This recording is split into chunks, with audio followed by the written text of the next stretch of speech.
Sur cette image provenant de Wikipédia, nous voyons une représentation de Abaddon, Apollyon, qui est une personne qu'on trouve dans Apocalypse chapitre 9 et qui est représentée ici dans Wikipédia comme étant Lucifer en train de combattre un chrétien.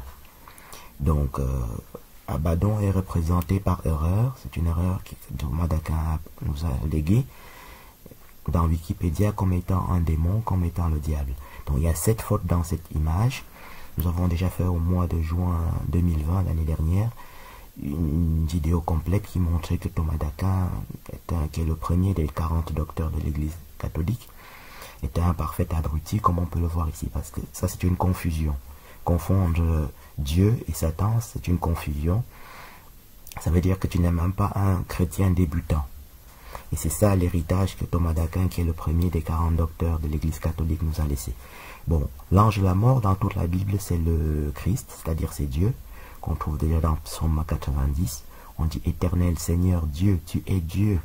Tu fais descendre les hommes dans la poussière et tu dis, Fils de l'homme, retournez. » Donc on voit ici Dieu qui est défini dans Psaume 90 comme 7 fois Dieu, qui fait descendre les hommes dans la poussière, Psaume 90. Qui est répété dans Psaume 104, on dit tu leur retires leur souffle, on dit Éternel Seigneur Dieu, Dieu de lumière, 7 fois Dieu, Psaume 104, et on dit tu leur retires leur souffle, et ils expirent, ils retournent à leur poussière. Il est en train de répéter ce qu'il a dit dans Psaume 90. Donc l'ange de la mort dans toute la Bible c'est Dieu, qui pour les chrétiens est le Christ. Le Dieu qu'on voit dans toute la Bible c'est le Christ tel que c'est représenté dans 1 Corinthiens chapitre 10, on dit « Frères, nos pères ont été baptisés par Moïse sous la nuée, sous la mer, parce qu'ils ont bu de cet aliment spirituel, car ils marchaient ils étaient suivis par un rocher spirituel qui était Christ. » Donc, on dit que le Dieu de l'Ancien Testament, c'est le Christ, présenté ici dans 1 Corinthiens chapitre 10 comme tel. Et on dit, ils ont tous péri dans le désert parce qu'ils étaient sacrilèges, parce qu'ils étaient abominables, etc. C'est répété. Et Christ y est représenté comme serpent exterminateur. Dans le mot exterminateur, destructeur, qu'on trouve même dans le livre de la sagesse, et qui est répété dans Apocalypse chapitre 9, et qui est l'exterminateur dans Exode chapitre 12, c'est toujours le Christ tel que c'est présenté ici. Qu'on appelle serpent de feu, serpent d'airain. Donc tous les 600 000 Israélites sortis d'Égypte et qui sont morts dans le désert étaient morts de la main de Christ, pour ainsi dire, tel que Paul le présente dans 1 Corinthiens chapitre 10. Donc ça c'est 3 preuves que l'ange de la mort dans toute la Bible c'est le Christ, qui est donc appelé ici exterminateur. C'est le même exterminateur qu'on trouve dans Exode chapitre 2, qui a frappé les premiers-nés des Égyptiens. On dit Éternel Seigneur, Seigneur, Seigneur, passera la nuit, quand il verra le sang sur les portes, il ne vous frappera pas. L'exterminateur qui est le Seigneur ne vous frappera pas. Mais comme il n'y aura pas le sang sur les portes des Égyptiens, tous les premiers-nés ont été frappés, depuis le premier-né de Pharaon, jusqu'au premier-né des animaux, jusqu'au premier-né des esclaves, jusqu'au premier-né des prisonniers dans leur prison. Et c'était donc le Christ, qui est présenté dans Exode chapitre 12, pas comme étant un démon, pas comme étant Lucifer, mais comme étant le Seigneur éternel. Voilà au moins 3 preuves. Il existe d'autres preuves plus complexes que nous verrons un peu plus loin en fin de vidéo. Abaddon est présenté dans Apocalypse chapitre 9 comme étant grande fournaise. Grande fournaise, c'est le nom que Abraham donne à Christ dans Genèse chapitre 15. Il dit Éternel Seigneur, grande fournaise de flammes fumantes. Donc grande fournaise, ça devient le Christ parce que Christ est le père Abraham est le père de Christ dans Apocalypse, dans Genèse, dans Matthieu chapitre 1. On dit généalogie de Jésus-Christ, fils d'Abraham, fils de David, fils d'Abraham. Donc quand il dit Seigneur grande fournaise, après quand on voit fournaise partout, ça devient le Christ. Quand on trouve aussi dans Exode chapitre 19, quand Moïse monte sur la montagne, il dit grande fournaise. Et quand Christ se présente tout seul à nous dans Apocalypse chapitre 1, il dit Christ au verset 1, Apocalypse chapitre 1 verset 1, Jésus-Christ. Verset 15, il dit ses pieds étaient en bronze fournaise, bronze fournaise. Apocalypse chapitre 2 verset 18, on dit encore bronze, ses pieds étaient en bronze. Donc bronze fourné, c'est le Christ. Et il y a donc 7 fautes dans cette image qu'on trouve sur Wikipédia. Il dit que Abaddon est en train de combattre un chrétien.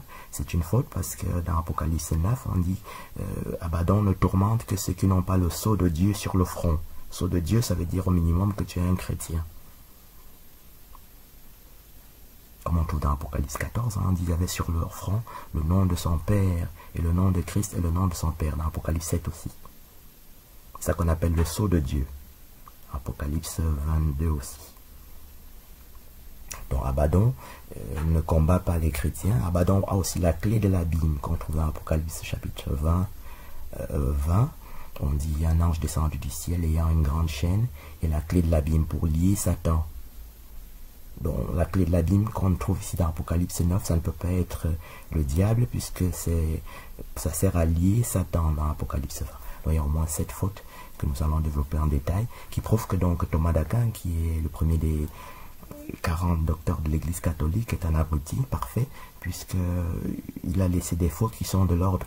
Il y a plusieurs types de fautes et parmi toutes les fautes qu'on fait, la plus grave, c'est ce qui est une confusion. Ça veut dire que tu as confondu ta main gauche et ta main droite. Que tu es entré dans l'autoroute en sens inverse. C'est ça, c'est une faute très grave. Confondre Satan et Christ, c'est la plus grave faute qui puisse exister sur la terre. Chapitre 1. Nous allons étudier ici l'image. Chapitre 1, c'est dans l'étude de l'image. L'image que nous avons trouvée sur Wikipédia. On voit en haut de l'image, on voit Apollyon et un Christian en Apollyon. Donc, un chrétien et Apollyon. Apollyon, c'est Abaddon. Abaddon et Apollyon, c'est la même chose. Et en bas, on voit Apollyon combat juif Christian. Donc, un chrétien en guerre contre Apollyon. Et encore plus bas, en français, on dit dessin figurant Apollyon en haut contre aux prises avec un chrétien en bas. Donc, il y a 3 fois Apollyon apparaît 3 fois et l'image montre donc un chrétien qui a été terrassé par Satan. Puisque Wikipédia donne tous les noms de Satan à Apollyon. Il l'appelle Lucifer, démon, Satan. Mais nous sommes en train d'expliquer que Apollyon, Abaddon, c'est le Christ. Dans chapitre 1, nous étudions ici l'image. Nous allons étudier chaque chose, chaque thème, chapitre par chapitre, au ralenti. Ici, nous sommes en train de faire le ralenti de l'image introductive.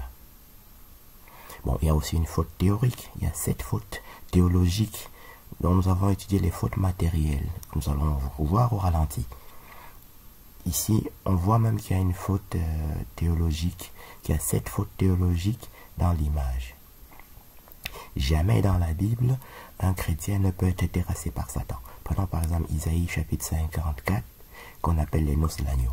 On dit tu seras, on dit au verset 5, ton créateur est ton époux. C'est ça les noces de l'agneau qu'on trouve aussi dans Osée, qu'on trouve dans le livre de Osée, chapitre 2.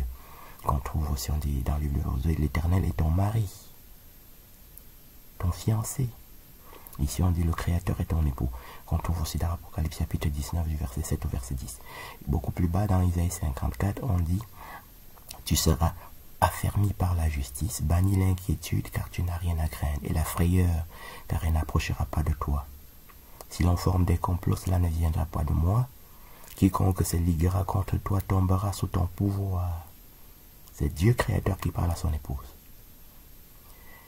Toute arme forgée contre toi sera sans effet.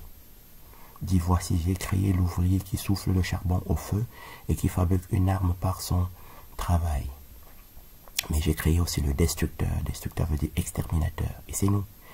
J'ai créé aussi le destructeur pour la briser. Toute arme forgée contre toi sera sans effet. Toute langue qui s'élèvera en justice contre toi, tu la condamneras. Tel est l'héritage des serviteurs de l'Éternel, tel est le salut qui viendra de moi. Isaïe 54. Donc, dans Isaïe 54, on voit que, même de manière théorique, parce que comme Dieu est notre époux, personne ne peut nous renverser tant que nous sommes une bonne épouse. Et puis, je viens de réciter, Dieu précise qu'aucune arme ne pourra être efficace contre nous. Aucun complot non plus. Parce que nous avons le pouvoir de briser toute arme de Satan. Et que même quand nous n'userions pas de ce pouvoir, Dieu a déjà prédit que cette arme de Satan, quelle qu'elle soit, est inopérante, sera inefficace. On appelle ça la préscience. Préscience veut dire la science d'auparavant, qu'on appelle foreknowledge. C'est une sagesse antique, sagesse d'autrefois, sagesse primordiale.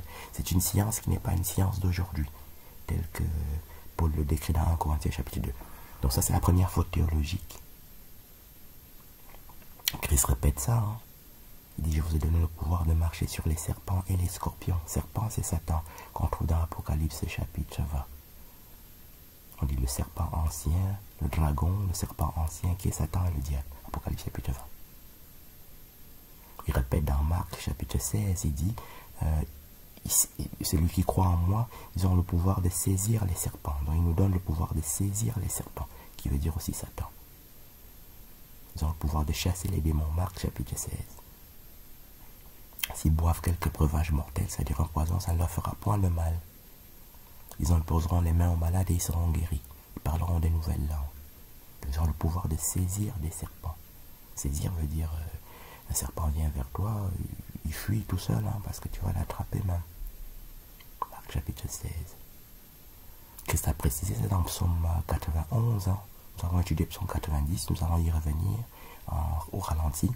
Ici, dans Psaume 91, qui suit Psaume 90, que nous avons déjà commencé d'étudier. Psaume 91, Christ dit, il piétinera, il marchera, qui nous a donné le pouvoir de marcher sur des lionceaux et des dragons. Il dit, aucune peste ne peut nous atteindre, aucun ravage ne peut nous atteindre. Psaume 91. Il foulera le lionceau et le dragon. Psaume 91. Il dit encore, dans Jean chapitre 10, il dit, je suis la porte au verset 7 et au verset 10.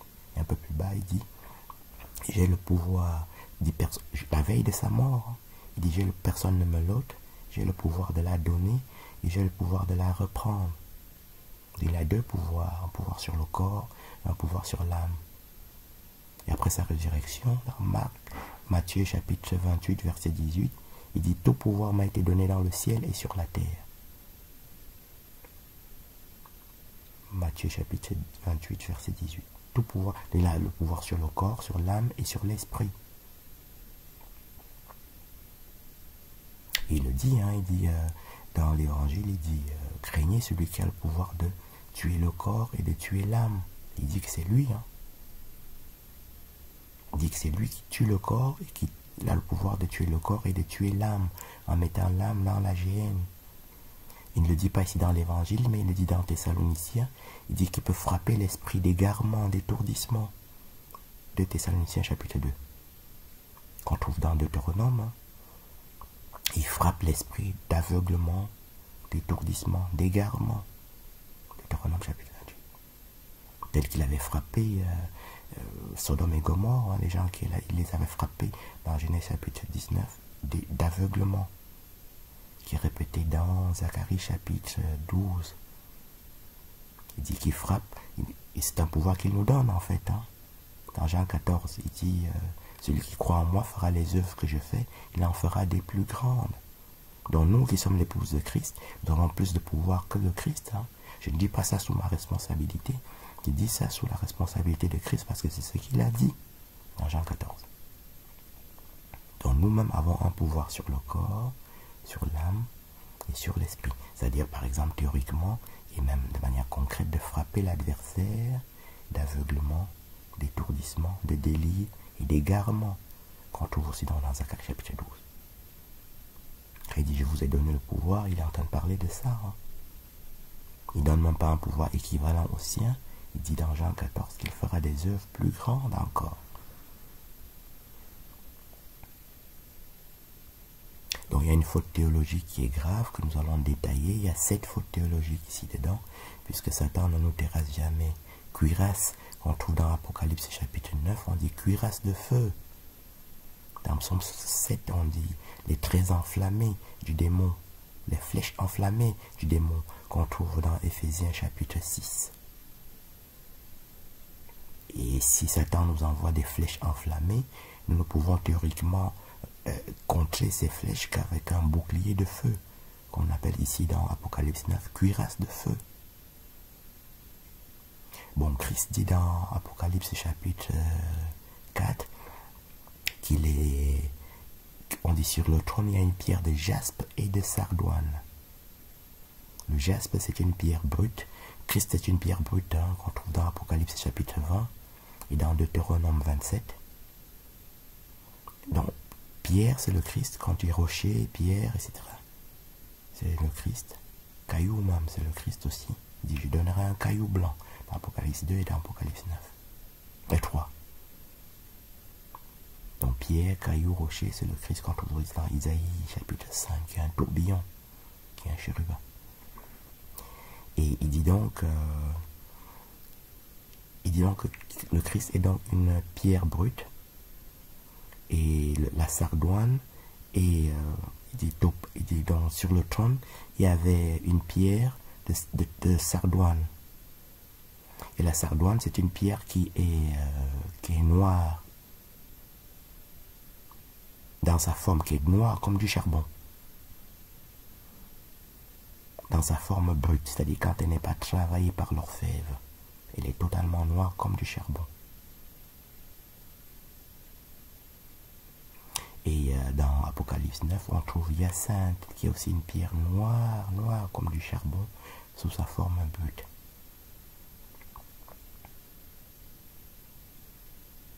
Donc ça fait 7 fautes matérielles qui peuvent être déclinées sous leur forme théologique, comme on le voit ici. Si tu es un théologien élevé au rang de Angélique, hein, Thomas d'Aquin est le docteur Angélique, tu ne peux pas laisser l'humanité avec quelque chose comme ça, hein, avec des erreurs comme ça, grave. Parce qu'il y a 3 livres dans la Bible. Tu as l'Ancien Testament, qui est le corps. Tu as le Nouveau Testament, qui est l'âme, qu'on appelle nos de l'agneau. C'est-à-dire l'âme, c'est le sang. Christ vient donner son sang. Et puis tu as l'esprit, qui est l'Apocalypse. Et on ne peut pas trouver que les gens connaissent ni le début ni la fin. L'étoile qu'on trouve au verset 1 et 2 de Apocalypse 9, c'est le Christ. Dans tout le livre de l'Apocalypse, l'étoile, c'est le Christ. On dit mystère, on dit Jésus-Christ, Apocalypse chapitre 1. Jésus-Christ, chapitre verset 1. Petit mystère des 7 étoiles, au verset 20. Les 7 étoiles sont les 7 églises, sont les 7 anges. Le mystère des 7 étoiles, les 7 étoiles sont les 7 anges. Donc l'étoile, c'est l'ange et c'est le Christ qui se décrit dans Apocalypse 5 et dans Apocalypse 22 comme étant, je suis l'étoile brillante du matin. Apocalypse 22. Donc dans tout le livre de l'Apocalypse, au minimum, l'étoile, c'est le Christ. Et fumée, c'est les anges qu'on appelle le séraphin dans Isaïe chapitre 6. On dit séraphin, séraphin, fumée, fumée. Apocalypse chapitre 15, on dit les 7 anges, fumée. Et sauterelle, c'est la grande armée de Christ. Joël chapitre 2, on dit sauterelle, ma grande armée. Et lion, c'est ce qu'on appelle dans Apocalypse chapitre 5, lion de la tribu de Juda. Que Christ répète dans Apocalypse chapitre 22. Donc nous allons, c'était le chapitre 1 ici. L'image est une faute théologique puisqu'elle montre Satan en train de dominer sur un chrétien, alors que dans tout un livre de la Bible qu'on appelle le livre de Job, Job a 42 chapitres dans lesquels il se soigne tout seul par la glaciation de son cancer. Glaciation, c'est la 3e loi de la thermodynamique. Et il ne mentionne même pas le nom de Satan. Il est en train de parler à Dieu. Parce que dans son esprit de Job, Satan ne peut même pas l'approcher. Donc il y avait une faute théorique dans cette image, c'est chapitre 1.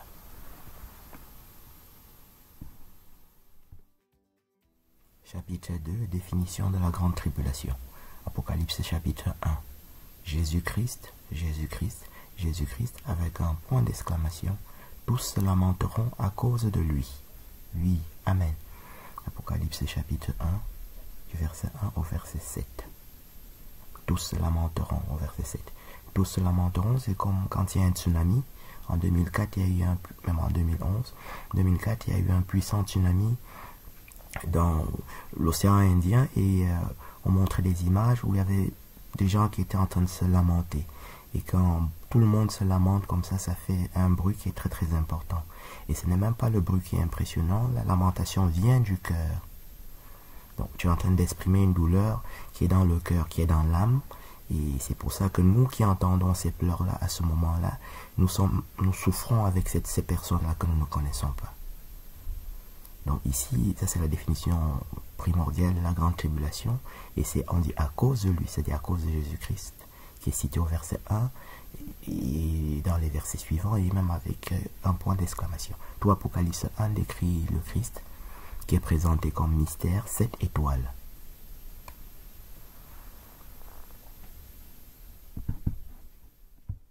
Chapitre 3.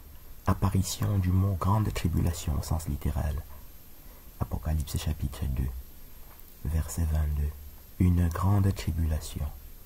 Je ferai mourir de mort ces enfants, et toutes les églises connaîtront que je suis celui qui sonde les reins et les cœurs. Je vous rendrai à chacun selon vos œuvres. Apocalypse chapitre 2. Donc ici il y a 3 choses à dire. Donc c'est la première apparition du mot grande tribulation dans Apocalypse, dans le livre de l'Apocalypse. Donc tu n'as pas besoin de réfléchir, tu vois que grande tribulation veut dire ici, et que c'est le Christ. Première chose, donc, le mot grande tribulation apparaît littéralement ici. Petit 2, on voit que c'est le Christ qui dirige la grande tribulation. Le mot je apparaît 3 reprises. Il dit, je ferai mourir de mort ces enfants. Je vous rendrai à chacun selon vos œuvres. Je sonde les reins et les cœurs. Reins et cœurs, c'est ce qu'on appelle l'âme, c'est-à-dire la vie intérieure, la vie organique, à l'intérieur. Petit 3, mourir de mort, c'est ce qu'on appelle la seconde mort, parce qu'il y a 2 morts. Donc, il y a une première mort et une seconde mort. Il y a donc 2 morts. Et c'est ce que nous avons appelé jusqu'à présent tuer le corps et tuer l'âme. Au sens premier, ça veut dire que donc, le corps meurt et que l'âme va en enfer, ce qu'on appelle le lac de feu et de soufre dans Apocalypse chapitre 20. Mais en ce qui nous concerne ici, la seconde mort existe aussi, qu'on trouve dans Apocalypse 14, alors que quelqu'un est encore vivant. Dans Apocalypse 9, que nous sommes en train d'étudier, Abaddon, on dit ils sont tourmentés. Tourmentés veut dire ce que nous appelons aujourd'hui la dépression nerveuse. Tourmenté apparaît dans Apocalypse 9 avec Abaddon. Et dans Apocalypse 14, on dit tourmentés, ils n'ont ni repos, ni jour, ni nuit, ceux qui adorent la bête et son image. Ça, c'est un symptôme majeur. Sinon, le premier symptôme de la dépression nerveuse, que l'âme est inflammatoire, tu perds ta quiétude, c'est-à-dire tu ne dors plus. Voilà, ça c'est le symptôme le plus coriace, c'est la dépression nerveuse. Et le premier traitement consiste même tout simplement à faire dormir la personne. Donc, dès que, avant même que l'antidépresseur agisse, les médicaments qui font dormir, quelqu'un dort 3 jours, il est presque comme guéri. Alors que les médicaments antidépresseurs n'ont un effet visible qu'après quelques semaines, après plusieurs jours. Alors que la personne est déjà bien, rien qu'en dormant 2-3 jours, à cause des anxiolytiques ou des somnifères qu'on lui donne en plus de l'antidépresseur. Donc, tourmenté veut dire dans la dépression nerveuse qu'on trouve dans Apocalypse 9 que nous sommes en train d'étudier, et dans Apocalypse 14, et même dans Apocalypse 15. On dit, puisqu'ils ont versé le sang des saints et des prophètes, tu leur as donné du sang à boire. Ils en sont dignes. En fait, ça se passe spirituellement comme si Christ a injecté, il t'a transfusé un autre sang, un sang de mort. Et tu vivrais comme en anoxie, puisque tu reçois un sang de mort à la place de sang de vie que tu as. C'est du sang oxygéné que tu aurais. Ça, c'est des éléments que nous pouvons préciser. Tout ce qui n'est pas clair dans ce que je viens de dire, nous le préciserons en fin de vidéo. Ce qu'il fallait comprendre ici, c'est que le mot grande tribulation apparaît littéralement pour la première fois. Il apparaîtra encore au chapitre 7. Et que c'est le Christ qui dirige, il affirme à 3 reprises que c'est moi qui fais mourir de mort. Donc, les gens qui font des confusions, c'est des crétins très très puissants. Hein. Donc, là, on n'est pas dans l'injure. Quelqu'un qui a lu le livre de l'Apocalypse, même seulement une fois, c'est-à-dire un prêtre quelconque qui dit une fois, ne peut pas rater ce que nous venons de dire ici. Donc, c'est le Christ qui est en train d'exercer un jugement.